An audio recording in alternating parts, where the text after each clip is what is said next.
15ஆம் ஆண்டு மீலாது நபி தொடர் சொற்பொழிவின் தலைவர்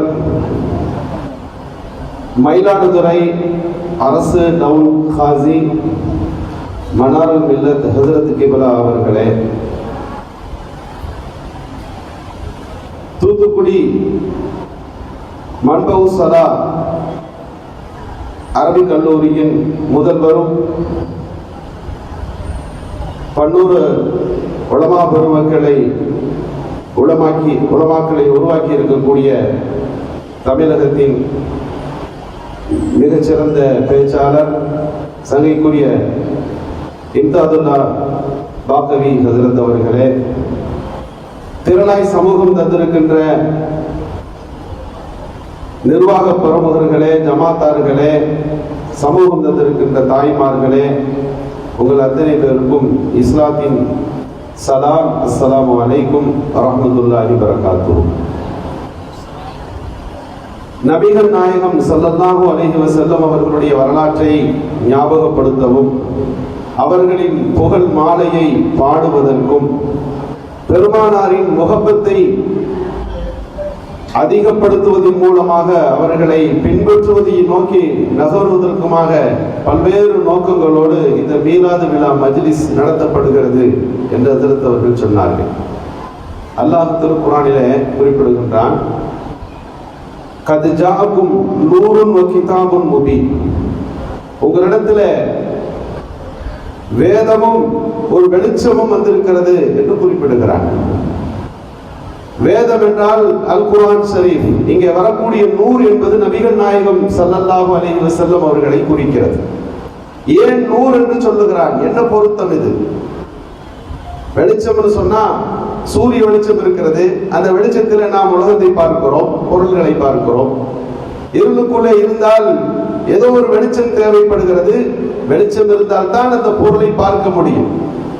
திருக்குர்ஆனை வழங்கி இருக்கக்கூடிய அல்லாஹ் அந்த திருக்குர்ஆனை புரிந்து கொள்வதற்கு ஒரு வெளிச்சத்தை அனுப்பியிருக்கிறான்.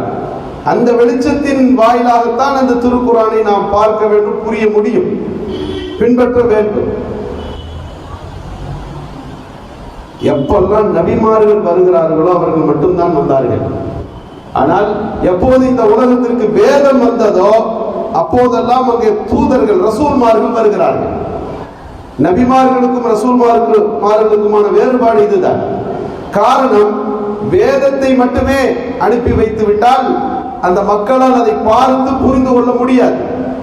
அல்லாஹ்வுடைய வல்லமை பெரியது. பல நூறு அற்புதங்களை அல்லாஹ் உலகத்தில் காட்டியிருக்கிறான். ஏன் வேதத்தை புத்தகமாக அந்த மக்கா நகரத்தில் இறக்கி வைத்திருக்கலாம் அல்லவா? ஒரு வேதம் போதும் என்று சொன்னால், ஏன் ஒவ்வொரு வீட்டிலும் ஒரு எழுதப்பட்ட பலகைகளாகவோ புத்தகங்களாகவோ எழுதியிருந்தால், அனுப்பப்பட்டிருந்தால் அது ஒரு பெரிய மூஜிசாவாகத்தான் இருந்திருக்கும். ஆனால் அப்படி அல்லாஹ் எந்த ஒரு வழிமுறையும் செய்யவில்லை. அல்லாஹ் வேதத்தை கொடுக்கிற போதெல்லாம் ஒரு தூதரையும் சேர்த்து அனுப்புகிறான். அந்த தூதர் வாழ்ந்து அந்த வேதத்திற்கு வழிகாட்டுகிறார். இப்ராஹிம் அலைஹிஸ்ஸலாம் அவர்கள் செய்யக்கூடிய அந்த துஆவிலும் அப்படித்தான் வருகிறது. ரப்பனா வபஅஸ் ஃபீஹிம் ரசூலன், இந்த ஊருக்கு ஒரு ரசூலை நீ அனுப்பி வைப்பாயாக. அந்த ரசூல் என்ன செய்ய வேண்டும்? யத்லு அலைஹிம் ஆயாத்திக, உன் வசனங்களை அவர் ஓதி காட்ட வேண்டும். யுஅல்லிமுஹுல் கிதாப வல் ஹிக்மத, கிதாபையும் ஹிக்மத்தையும் கற்றுக் கொடுக்க வேண்டும். மூன்றாவதாக சொன்னார்கள், யுஸக்கீஹிம், அவர்களை பரிசுத்தப்படுத்த வேண்டும் என்று துஆ செய்தார்கள். அப்போ நபிகள் நாயகம் ஸல்லல்லாஹு அலைஹி வஸல்லமுடைய பணி என்ன? இந்த வேதத்தை விளக்கி வைப்பது. நாம் யோசித்து பார்க்கிறோம், ஒரு புத்தகம் மட்டுமே போதாது என்பதற்காக வேண்டித்தான் அல்லாஹ் அதை அனுப்பி வைத்திருக்கிறான். உலகத்தில் இருக்கக்கூடிய எவ்வளவோ படைப்பினங்கள், அவற்றுக்கெல்லாம் ஒரு வழிகாட்டி தேவையில்லை. ஒரு மீன் குஞ்சு இருக்கிறது என்று சொன்னால் அதை நீச்சல் அடிக்க யாரும் பழகுவதில்லை. மீன் குஞ்சு நீந்துகிறதே என்று சொல்லி நமக்குள்ளேயும் தூக்கி நாம் ஒரு குளத்துல போட்டால் அது நீந்தாது. ஒரு கோழி தன் குஞ்சுகளை முட்டையிலிருந்து அது வெளிப்படுத்துகிற அதே நேரத்தில் அந்த குஞ்சுகள் சாதாரணமாக தானியங்களை சாப்பிடுவதை பார்க்கிறோம். அதற்கு யாரும் கற்றுக் கொடுக்க தேவையில்லை, முன்மாதிரி தேவையில்லை. ஆனால் மனிதனுடைய நிலைமை என்னவென்றால், ஒரு புத்தகத்தை வைத்து மட்டுமே வாழ்ந்து விட முடியாது. கார் ஓட்டுவது எப்படின்னு புத்தகம் இருக்குது, நூற்றுக்கணக்கில் இருக்கிறது. அதை மட்டும் படிச்சுட்டு போய் ஒரு கார்ல ஏறி உட்கார்ந்தாருன்னா அந்த காரும் விபத்துக்குள்ளாவார், காரோடு சேர்ந்து அவரும் விபத்தில் சிக்குவார். ஒரு பயிற்சியாளர் தேவைப்படுகிறார். எம்பிபிஎஸ் டாக்டர் தான் 7 வருஷம் படிக்க வைக்கிறாங்க, எல்லாம் முடிஞ்சிச்சு. அவர் ஆபரேஷன் தியேட்டர்ல அனுப்பிட முடியுமா? சர்ஜரி பண்ணுங்க, இந்தாங்க கத்தி கத்திரிக்கோலாம் பிடிங்க என்று சொன்னால் ஊர்ல கபிரிஸ்தான் பெருசா போயிடும். ஒன்னொரு டாக்டருக்கு கீழே இருந்து அவர் பயிற்சி எடுக்கணும். என்ன டேப்லெட் கொடுக்கணும், எந்த மருந்து கொடுக்கணும், ஒரே மாதிரியான சிம்டம் உள்ள நோய் எத்தனை, எல்லாத்தையும் பார்த்து ஒரு தர்பியத்தை எடுத்த பிறகு அவர் தனியா போட்டு ஒரு டாக்டரை உட்கார முடியும். ஒரு தனி நபர் புத்தகத்தை வைத்து மட்டுமே அவர் இயங்க முடிவதில்லை, பயிற்சியாளர்கள் தேவை. குக்கிங் டிப்ஸ்னு ஒரு புக் இருக்கு, எப்படி எல்லாம் சமைக்கலாம், ஆம்பூர் பிரியாணி எப்படி சமைக்கிறது, ஒவ்வொரு ஊர்ல இருக்கக்கூடிய பிரியாணிகள் தலைப்பெல்லாம் போட்டு மசாலாலாம் போட்டு வச்சிருக்கிறாங்க. எல்லா வகையான உணவுக்கும் இருக்கு. அதை படித்து மட்டுமே ஒருவர் சமைத்து விட முடியுமா?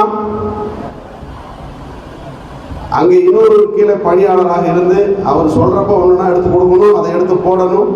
சில நாள் பயிற்சிக்கு பிறகுதான் அவர் குக்கிங்க வருவார். சில நேரங்களில் தாய்மார்கள் புக்கை படிச்சு பிரியாணி செஞ்சுறது உண்டு. எப்படி இருந்துச்சுன்னு கேட்கும்போது இது என்ன ஆம்பூர் குஸ்காவா பிரியாணியா என்று கேட்பார்கள். சில நேரங்களில் நம்முடைய பயிற்சி அப்படித்தான் இருக்கும். காரணம், நேரடியான நபர்கள் தேவை, ஒரு முன்மாதிரி தேவை. நபிகள் நாயகம் ஸல்லல்லாஹு அலைஹி வஸல்லம் அவர்களையும் அல்லாஹ் முன்மாதிரியாக அனுப்பி வைத்தான், எல்லாவற்றுக்குமான முன்மாதிரி.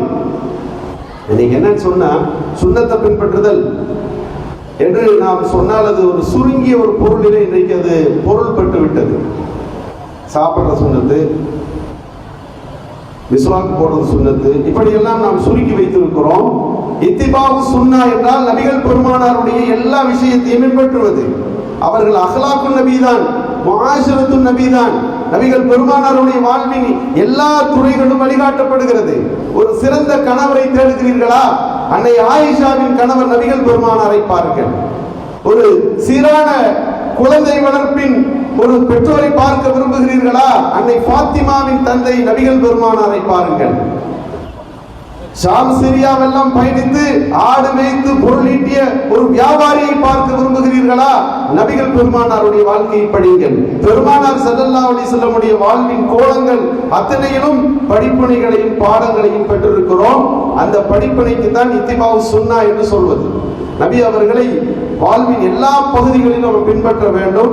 பெருமானார் ஸல்லல்லாஹு அலைஹி வஸல்லம் அவர்கள் அந்த மக்களை அதற்கு பண்படுத்தினார்கள். 23 ஆண்டு காலங்கள் அந்த பாடங்களைத்தான் அவர்களுக்கு படித்து கொடுத்தார்கள். பெருமானாருடைய வெற்றி எங்கே இருந்தது என்று சொன்னால், அந்த படிப்பனைகளையும் பாடங்களையும் பக்குவமாய் அந்த மனிதர்களுடைய மனங்களிலே பதித்தார்கள். சொல்லுகிற விதத்தை, சொல்லுகிற விஷயங்களை சொல்ல வேண்டிய விதத்திலே அவர்கள் எடுத்தோதினார்கள். முஆவியத்துக்கு ஹக்கம் ரலியல்லாஹு அறிவிக்கிறார்கள், நபி அவர்களுடைய போதனை எப்படி இருந்தது என்பதை பற்றி. நான் பெருமானாரோடு சஹாபிகளோடு இருந்து விட்டு கொஞ்ச நாள் வெளியே சென்று விட்டேன். திருக்குர்ஆனில் ஒரு வசனம் இறங்கி இருக்கிறது, கூமு லில்லாஹி கானிதீன். இந்த வசனம் இறங்கிய பிறகு தொழுகையிலே செய்யக்கூடாத காரியங்கள், தொழுகைக்கு உள்ளே செய்யக்கூடாத காரியங்கள் என்று பேசுவது தடை செய்யப்பட்டு விட்டிருந்தது. நான் அன்னைக்கு தொழுகையில் நிற்கிற போது ஒருவர் இரும்பினார். நான் யர்ஹமுக்குமுல்லாஹ் என்று சொன்னேன். இருந்தவர்கள் எல்லாம் என்னை வேடிக்கை பார்த்தார்கள், முறைத்து பார்த்தார்கள். என்னை ஏன் இப்படி பார்க்கிறேன் என்று சொன்னபோது எல்லோரும் கைகளை தட்டினார்கள். நான் புரிந்து கொண்டேன், பேசக்கூடாது என்று சொல்லுகிறார்கள் என்று நான் பயத்தோடு என் பேச்சை நிறுத்தி தொழுகையை நிறைவு செய்த போது என்ன நடக்குமோ, என்ன பேசுவார்களோ என்று நான் யோசித்த போது, நபி அவர்கள் எப்படிப்பட்ட முஅல்லிம், மா கஹரனி வலா லரபனி வலா ஷதமனி, என்னை கண்டிக்கவில்லை, அடிக்கவில்லை, திட்டவில்லை. நபி ஸல்லல்லாஹு அலைஹி வஸல்லம் அவர்கள் மா ராய்து முஅல்லிமன் கப்லஹு வலா பஅதஹு, நபி அவர்களுக்கு முன்னால் இது போல ஒரு ஆசிரியரை அதற்கு முன்போ பின்போ நான் கண்டதில்லை. ஸல்லல்லாஹு அலைஹி வஸல்லம் நம்ம எல்லாம் கூப்பிட்டு, இன்ன ஹாதிஹி ஸலா, இது தொழுகப்பா, லா யஸ்ரஹு கலாமுன் நாஸ், இதுல மக்களுடைய பேச்செல்லாம் பேசக்கூடாது. இன்னமாஹுவ தஸ்பீஹ், நீங்க தஸ்பீஹ் சொல்லலாம். சுப்ஹான ரப்பியல் அலா அதீம் என்றெல்லாம் தஸ்பீஹ் சொல்லுகிறோம். தக்பீர், தொடங்குகிற போது தக்பீர் சொல்லலாம், திலாவத்துல் குர்ஆன் இருக்கலாம்.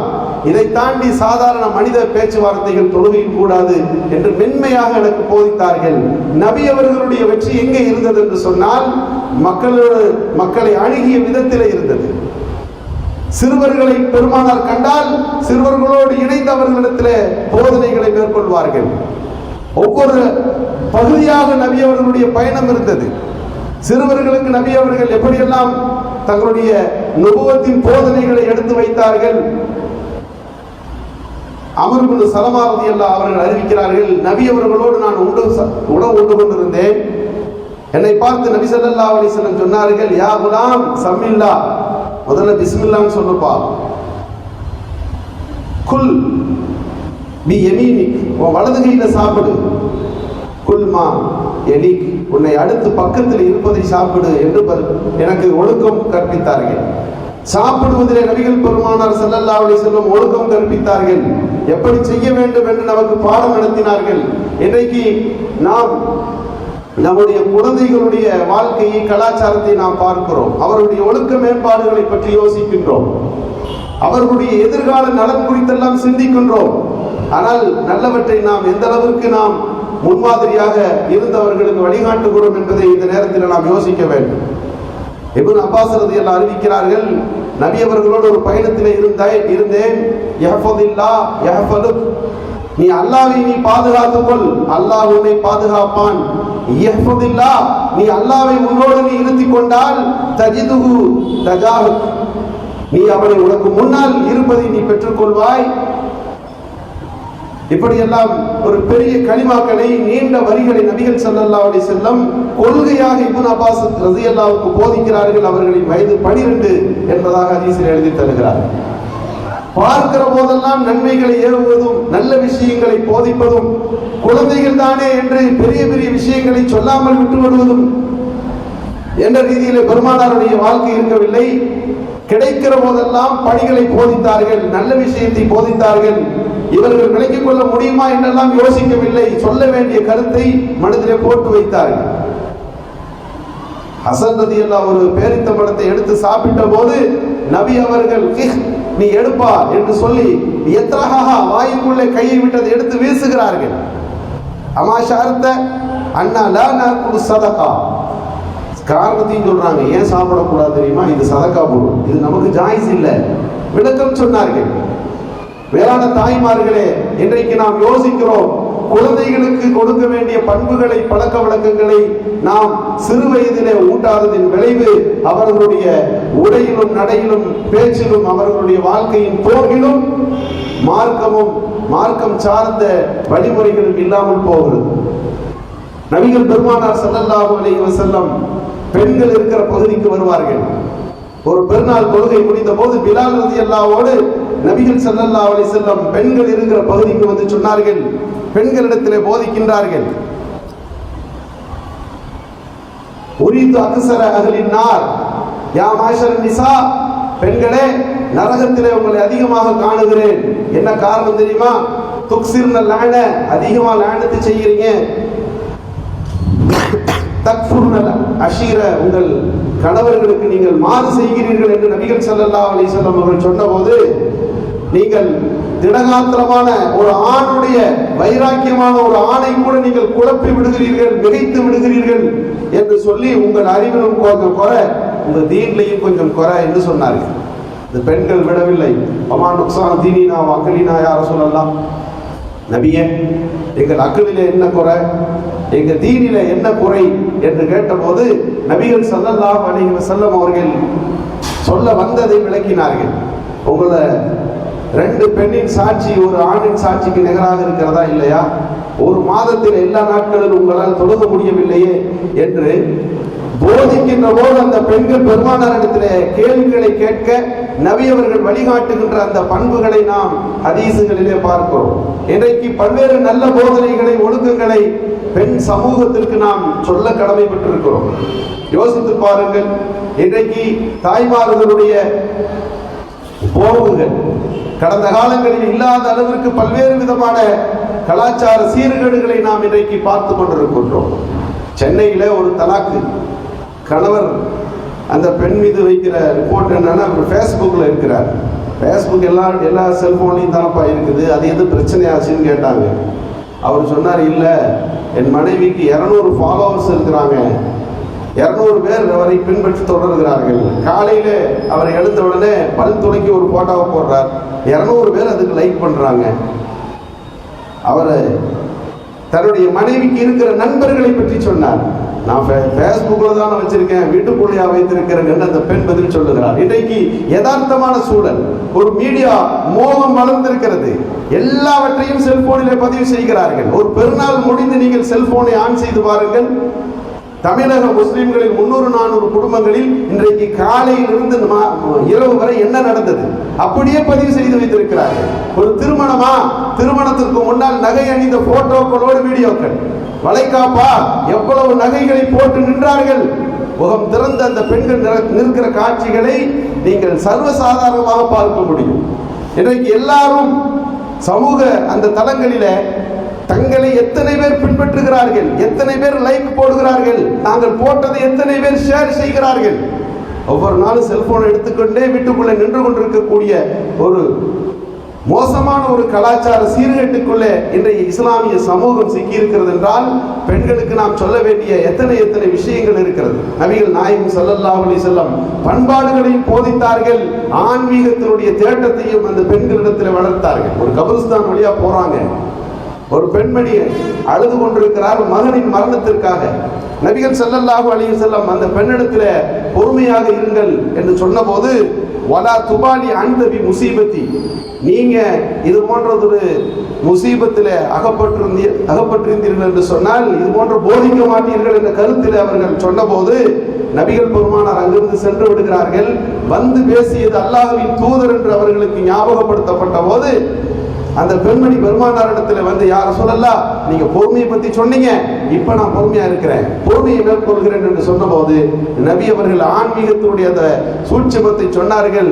பொறுமை என்பது எல்லாவற்றையும் பேசி தீர்த்து விட்டு இறுதியாய் ஒன்றும் இல்லை என்ற நிலைக்கு வந்த போது சொல்வதல்ல. அஸ்ஸபரு இந்த சதமத்தில் உலா, துக்கம் உன்னை தொடுகிற அந்த நேரத்தில் நீ பொறுமை கொள்ள வேண்டும். பொதுவாக பெண்கள் சில நேரங்களில் உணர்ச்சி வசப்பட்டு விட்டால், அது மௌத்து வீடாக இருந்தால் அவர்கள் ஒப்பாரிகளாக வார்த்தைகளை வெளிப்படுத்தி விடுவார்கள். சண்டைகள் என்று வந்து விடுகிற போது அவர்கள் தடித்த வார்த்தைகள் நிராகரிப்பு வரை போய்விடுகிற காட்சிகள் எல்லாம் உண்டு. எனவே நபி அவர்கள் பொறுமையை அந்த பெண்களுக்கு போதிக்கிறார்கள், ஆன்மீகத்துடைய வளர்ச்சியை அங்கே சொல்லித் தருகிறார்கள்.